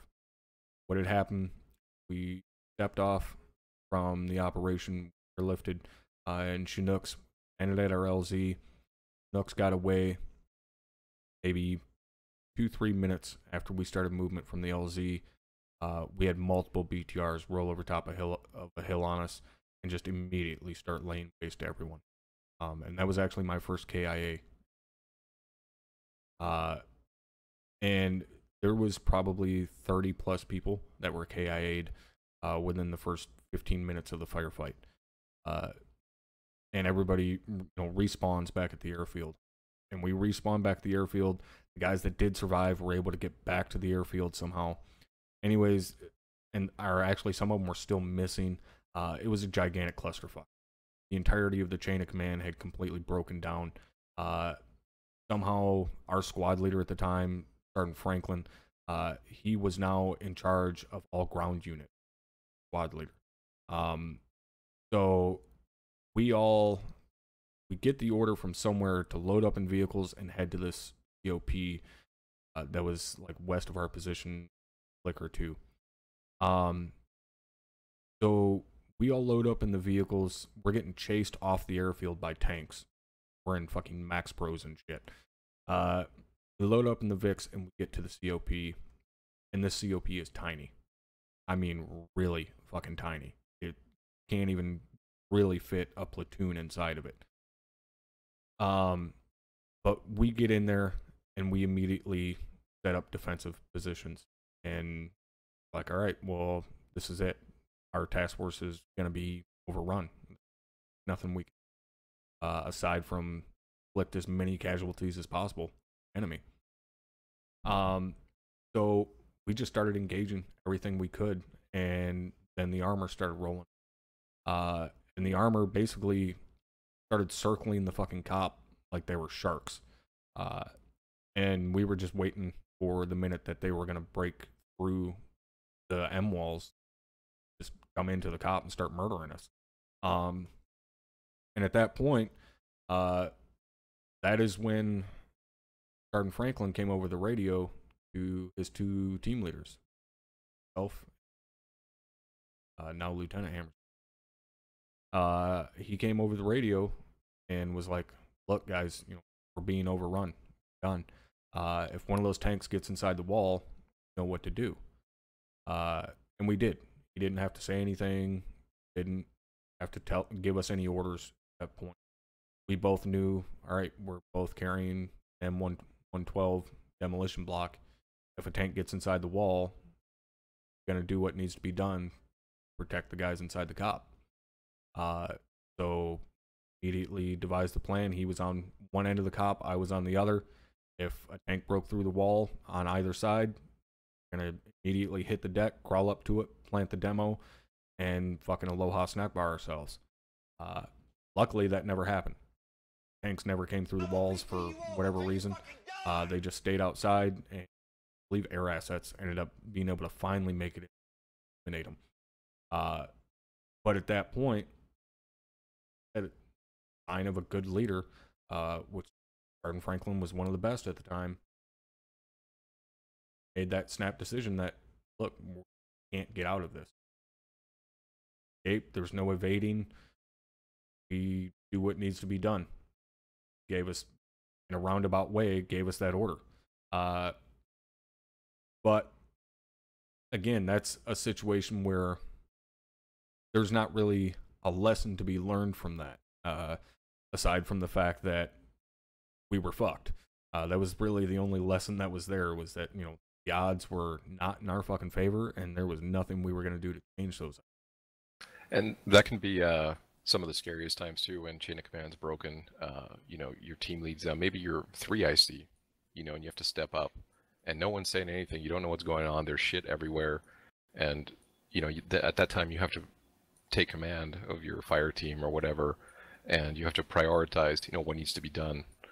And it can be chaotic, like to recognize everything that's going on around you, who's down, where are we taking fire from, let's get guys covering, this sector while we get these guys up. And that's when it, for me anyway, becomes mentally stressful, is when you don't know exactly what's going on.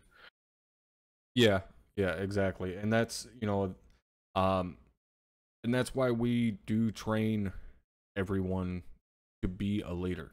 And it's not because, like, all right, look, we're going to tell you how to lead a fire team, and we're going to teach you how to set up your radios and this and that. It's not because we're saying, hey, you're going to be a fire team leader one day. You may never want to be a fire team leader.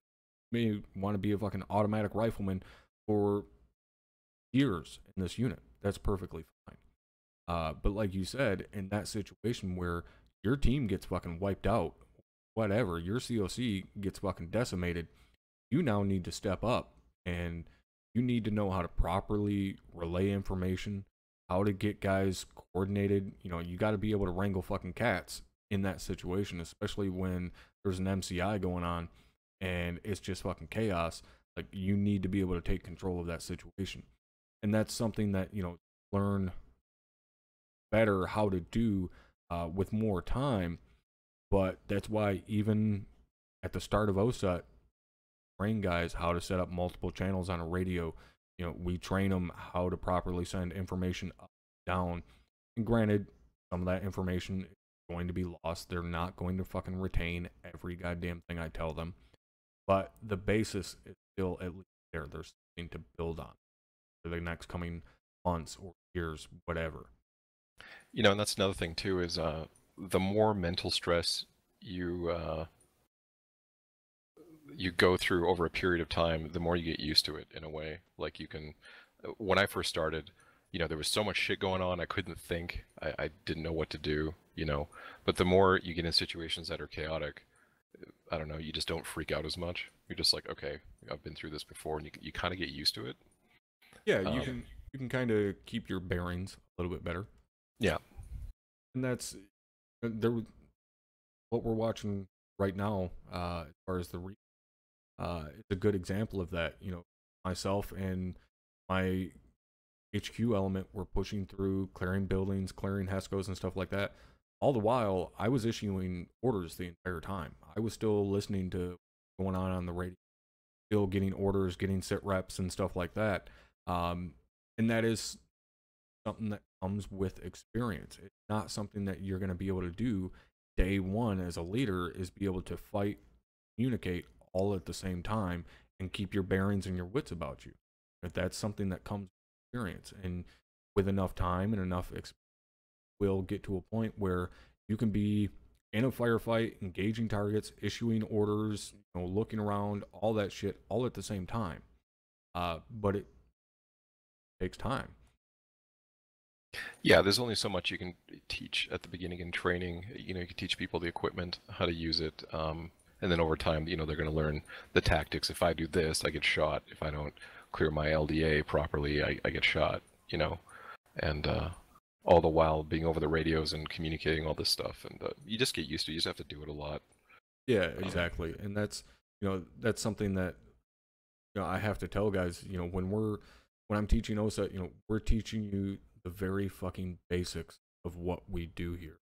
Especially like when we get to MOUT, I tell the guys, hey, this is the absolute rudimentary fucking basics of MOUT. Like, there are guys that train their entire fucking lives on doing just this, and they're still training on it. So us sitting out here for 30, 45 minutes and me telling you how to pie a fucking corner isn't going to make you a building clearing fucking god.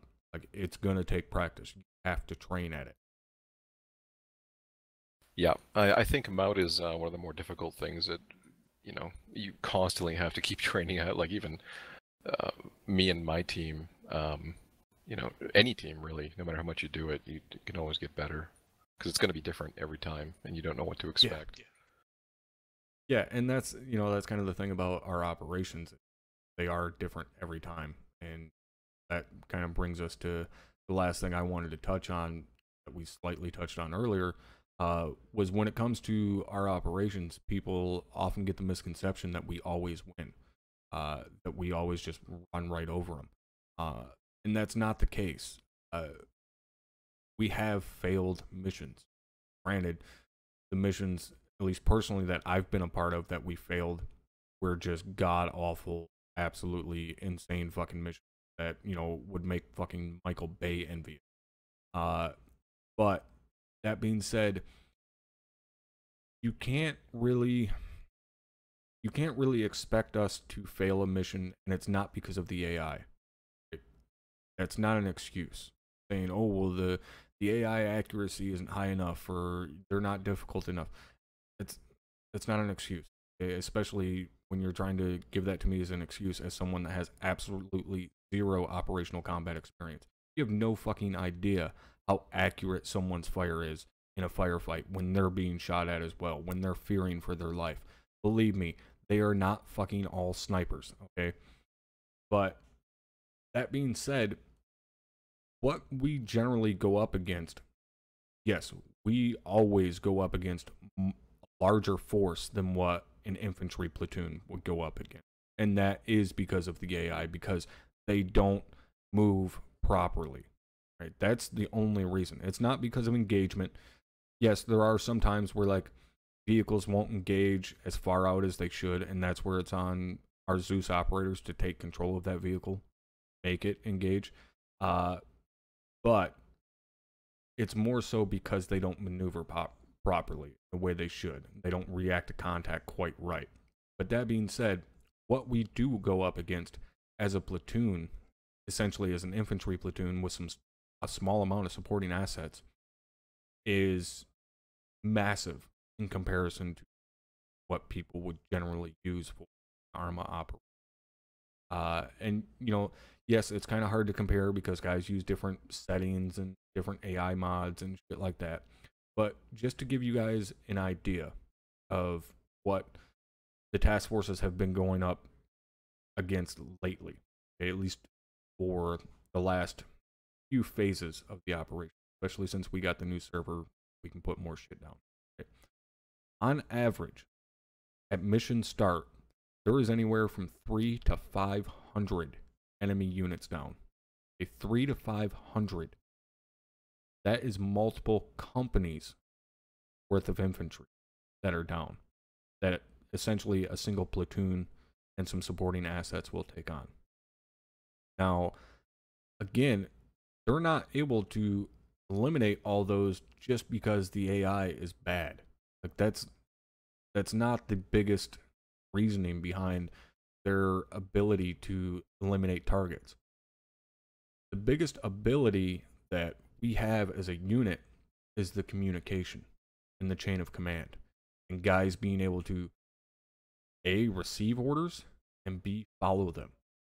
That is why not even just our unit, any realism unit is able to take on such a larger threat, is because they have that communication, that discipline that, say, a public server or whatever, wouldn't have.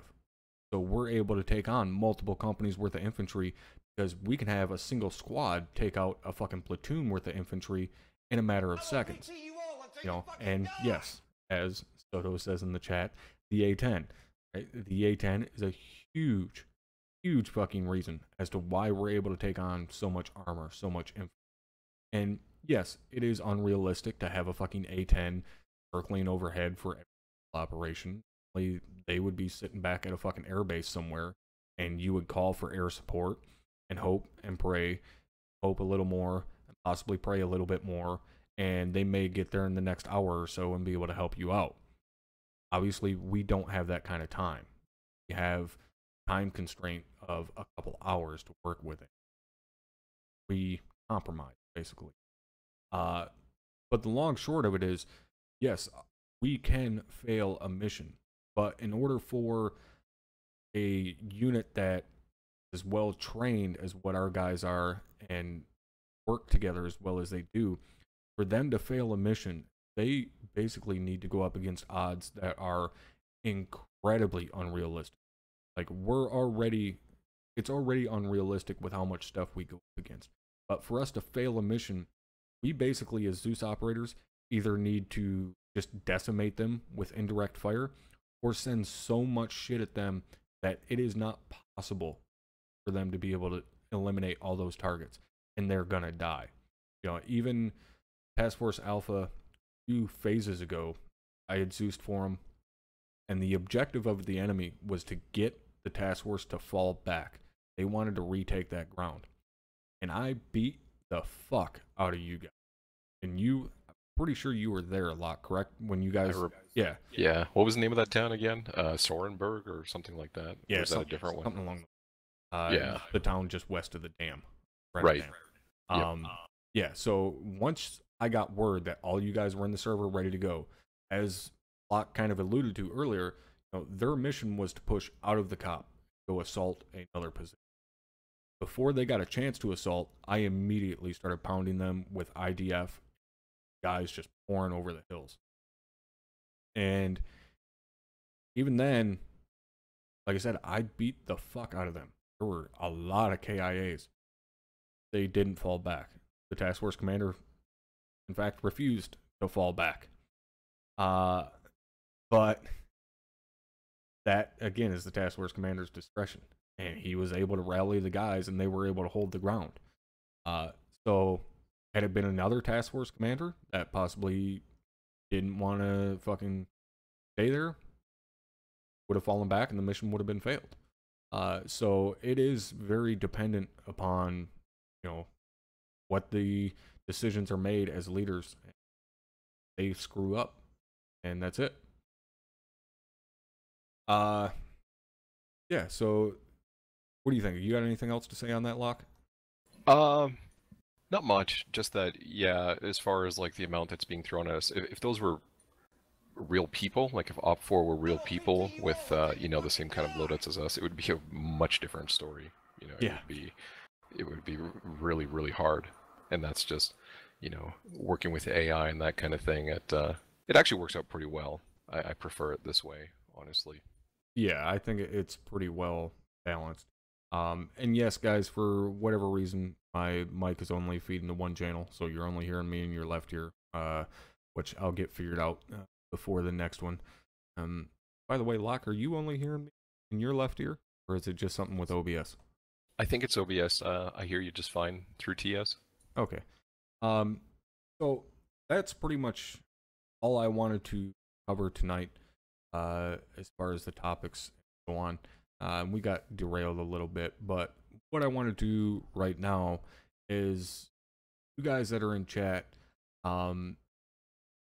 if there's something that you guys want to talk about real quickly, or if there's one of the topics that we just covered, if there's something you want a little bit more light shined on, say something in chat real quick, and I'll do my best to answer any questions in a timely manner. We've already been at it for almost 2 hours now, so yeah, if there's anything that you guys can think of that you like a quick explanation of or whatever, just say something in chat real quick. It's funny. And, it's like a debrief. It's like, I feel like yeah, type a C and Q in chat. Yeah, any C's or Q's, put it in chat. Can our winter stand down FTX be on a snow map? Honestly, I would absolutely love to go to a winter map. But that decision is not up to me. That's more so dependent on the maps, how they perform, testing, and so on.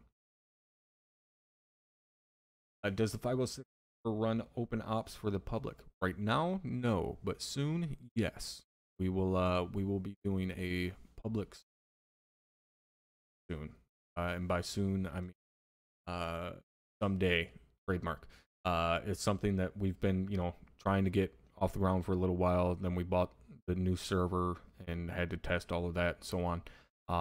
But eventually, yes, we will be using a public server for guys to come on and play with, members of the unit and so on. The current map we are using is app, that is EF. Pretty good map. However, we've noticed that there's frame rate issues with the building. There's large amounts of buildings in an area that guys can get pretty bad frames, but that tends to be kind of the word I'm over here, subjective, I guess, if you will. There's some guys that it affects worse than others. There was guys that were getting 4, 5, 6 frames per second at some point, and I myself haven't really had any issues with it. Get down to like 12 or 13 when chaos in a town times, but generally it's not too bad at all. What about you? Have you had any frame issues? Not quite as bad. Definitely not down to 8 frames, but if any of the guys see any frame drops during a situation like that where we're in a town, that's what it is, and it gets down to, for me, about, I don't know, maybe lowest is 18, 17 or something like that. It used to be really bad. It used to be like rolling for 10 frames a second, the whole thing. But with the better system now, that helps, and you of course have a powerhouse of a system, so it helps us out a lot. Yeah, believe me, I definitely had those single digit frames back in the day at Red Hammer. And Tosca wants to know what makes a fail 506. Ultimately, you guys do. You guys have a good time on the mission. I don't have any decisions that were made or whatever. Then operator. But yeah, ultimately, it comes down to you guys. That and no, there is not a squirrel mission tonight, at least not for myself. So I think we're gonna go ahead and end it there, guys. So we've been at it for pretty much exactly 2 hours now. Really, really appreciate you guys hanging out tonight. Hopefully you enjoyed the podcast. I had a pretty good time getting to hang out with Locke here. Bullshit for a while. Me and him do this quite often. But we might as well let you fuckers join in on it. So that being said, we'll be doing it again next week. Next Wednesday, same time, 1800. I'll get the mic issue figured out so you get my nice sensual voice in both your fucking holes. Yeah, and if you guys want to get more involved with the podcast, do a quick scroll down and check out my Patreon. You guys can kind of get involved in the podcast, give us ideas, or even possibly be a guest on the podcast. So scroll and check out my Patreon. I definitely appreciate all the support that you guys give. And Yogi did donate earlier with a 5-spot, telling me not to talk about the bridge mission, but I did anyway, so fuck you. But yeah, I appreciate all of the support that you guys have given. You guys hanging out tonight. Again, hopefully you enjoyed it. And we will be back at it next week, 1800. Hopefully you guys will be able to join us again. Locke, say goodbye to everybody. Thanks for hanging out, guys. We'll see you next time. All right. That's it, guys. We see you next week.